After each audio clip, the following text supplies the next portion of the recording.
দেখে চিনে ফেলছেন? আচ্ছা ঠিক আছে। আমি এই যে খিলগাঁয়ে বলেছি, দাদার বাড়ি খিলগা।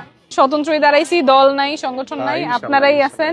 তারপর পিছনে আরো আপনি আপনার বাড়িতে করতে পারবেন, উঠান বৈঠক আয়োজন করতে পারবেন। হ্যাঁ, আপনি কবে আসবেন বলেন? 4টা বাসার মানুষ যদি একটা জায়গায় নিয়ে আসতে পারেন, আমরা একদিন এসে 1 ঘন্টা সময় দিলাম। সেদিন আপনি ওই যে নমিনেশনের জন্য করতেছেন, আমার হাজবেন্ড তো পুরা কান্নাকাটি শুরু করে দিয়েছে।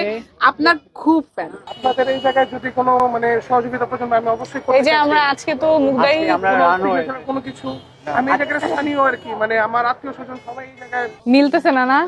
আসসালামু আলাইকুম। আমি তাসনিম যারা চিনতে পারছেন? আচ্ছা সারাক্ষণ দেখি তো। আচ্ছা, দোয়া রাখেন। আত্মীয় স্বজন সব গোরান, মালিবাগ, বাসাবো, মুগদা এইসব জায়গায় ছিল।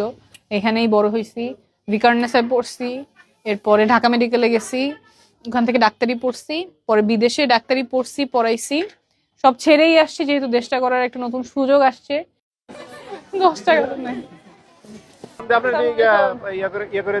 না না, ওটা আমরা আপিল করবো, সমস্যা নাই, টিকে যাবে ইনশাআল্লাহ। দোয়া রাখেন।